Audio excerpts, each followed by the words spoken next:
जी, अस्सलाम वालेकुम नाज़रीन, मैं हूँ आपका मेज़बान मोहम्मद उस्मान मुग़ल और आप देख रहे हैं डिजिटल न्यूज़ पॉइंट। इस वक्त मैं वफाकी दारुल हुकूमत इस्लामाबाद के अंदर मौजूद हूँ और आज आपको बताएंगे कि वफाकी हुकूमत की जानिब से किए जाने वाले जो फैसले हैं उस पर ताजर बरादरी जो है वो शदीद नाला नज़र आती है। और ये बताया जा रहा है क्योंकि आज नेशनल प्रेस क्लब इस्लामाबाद के अंदर दो अहम प्रेस कॉन्फ्रेंसेज जो हैं वो हुई हैं। पहली प्रेस कॉन्फ्रेंस जो थी वो रेस्टोरेंट एंड होटल एसोसिएशन के जो अहदेदारान हैं उनकी जानिब से की गई, जबकि दूसरी प्रेस कॉन्फ्रेंस जो है वो किसान इत्तेहाद रजिस्टर्ड जो है उनके अहदेदारान जो है उनकी जानिब से की गई। दोनों प्रेस कॉन्फ्रेंस के अंदर यही शिकवा किया गया ताजरों की जानिब से कि वफाकी हुकूमत की जानिब से जो फैसले हैं वो सिर्फ उन पर मुसल्लत किए जा रहे हैं और इन मुसल्लत फैसलों के खिलाफ उनकी जानिब से आज ये प्रेस कॉन्फ्रेंस की गई। और क्योंकि ताजर जो है वो किसी भी जो तरक्की याफ्ता ममालिक हैं उनकी रीढ़ की हड्डी तस्वुर की जाती है, लेकिन इस पाकिस्तान के अंदर ताजर जो हैं वो अपनी ही हुकूमत से शदीद नाला नज़र आते हैं। इसकी क्या बड़ी वजह, और इस वक्त किसान इत्तेहाद रजिस्टर्ड जो है उसके चेयरमैन खालिद हुसैन बाट साहब हमारे साथ मौजूद हैं। जी अस्सलाम वालेकुम सर। जी, वालेकुम। अच्छा बताइएगा कि क्या बड़ी वजह है, क्या फैसले होने जा रहे हैं इस्लामाबाद में जिसकी वजह से ताजर जो है वो सबसे ज़्यादा परेशान भी हैं और नाराज़ भी हैं वफाकी हुकूमत से? कौन से फैसले हैं जिनकी वजह से आप नाराज़ हैं? जी, ताजर तो वो बताएँगे, मैं तो किसान इत्तेहाद की तरफ से फ़ा क किसानों का बता सकता हूँ कि जो प्राइम मिनिस्टर साहब ने 1800 अरब रुपए का मुझे पैकेज दिया था, जो 10 दिन हम धरने पे बैठे रहे, उसके बाद हमारी मुज़ाकरात हुई और उसके बाद ये पैकेज का प्राइम मिनिस्टर साहब ने खुद ऐलान किया। तो हम प्राइम मिनिस्टर साहब से ये रिक्वेस्ट करते हैं कि जो पैकेज आपने खुद ऐलान किया, उस पे अमल दरामद नहीं हो रहा। जो बिजली का पर यूनिट रेट था हमारा 13 रुपए का बगैर टैक्स के, वो आज भी हमें 30 रुपए का है।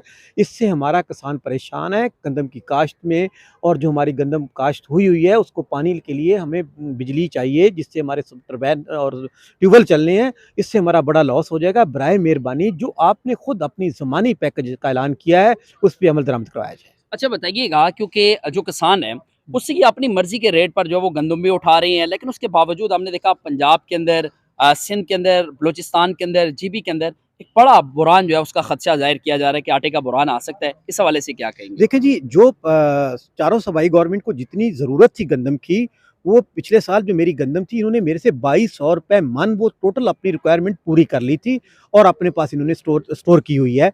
लेकिन अब मैं का हमारे बलूचिस्तान में हम 2-3 दिन से उधर थे और बलूचिस्तान में किसान इत्तेहाद हम काम कर रहे थे, तो उधर देखा कि बॉर्डर पे ट्रकों की लाइनें लगी हुई हैं, जिसमें गंदम, आटा और यूरिया और मुख्तलिफ चीज़ें जो है ना स्मगल हो रही हैं, और उसको कोई रोकने वाला नहीं। अच्छा बताइएगा कि पंजाब के अंदर जो है वो आटे की कीमतों में एक मरतबा फिर से इजाफा कर दिया गया है और दूसरी जानिब जो किसान हैं उन्हें भी रिलीफ नहीं दिया जा रहा। वफाकी हुकूमत के अपने जो वज़रा है वो ये बता रही हैं कि जो उनके पास काफ़ी बड़ी तादाद में जो है वो गंदम का स्टॉक मौजूद है।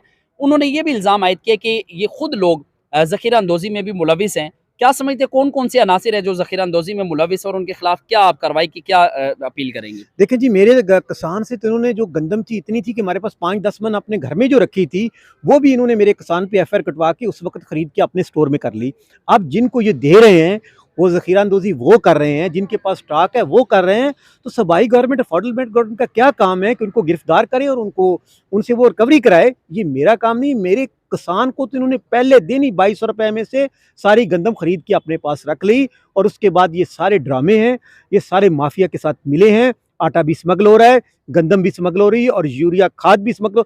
उसमें फैक्ट्री मालकन, अब ये देखिए कि 66 लाख टन में जी मुझे यूरिया खाद चाहिए, 68 लाख टन पैदा हो रही है, और आज भी मेरा किसान को नहीं मिल रही।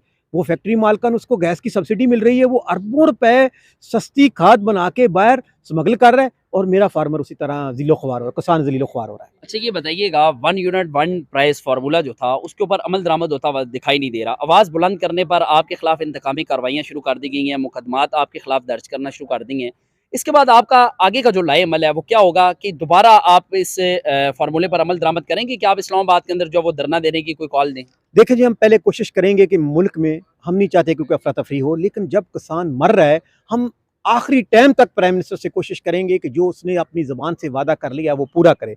अगर नहीं करेगा तो किसान इस दफ़ा इतना मजबूर है कि उसको अब बाहर निकलें और इन ऐवानों के सामने और ऐवानों में बैठे जो उनसे वोट लेके आए हैं, उनको गिरेबान पकड़ से बाहर निकालने का, उसके अलावा उनके पास कोई अब तरीका नहीं रहेगी। जी, बहुत शुक्रिया। ये थे किसान इत्तेहाद रजिस्टर्ड के चेयरमैन खालिद हुसैन बाट साहब। इनका मौक़िफ़ आपने सुना और उनका ये कहना था कि हुकूमत की जानिब से जो हमारे साथ वादे और दावे किए गए थे उन पर अमल दरामद जो है वो नहीं किया गया और इस्लामाबाद में इनकी जानिब से जो है वो धरना दिया गया था और उसमें जो मुज़ाकराती कमेटी थी, उस मुज़ाकराती कमेटी के बाद इनके जो मुतालबात थे वो तस्लीम किए गए थे और ये बताया गया था वज़ीर आज़म शहबाज शरीफ की जानिब से कि 1800 अरब रुपए का जो पैकेज है वो किसान के लिए उनकी जानिब से ऐलान किया गया है।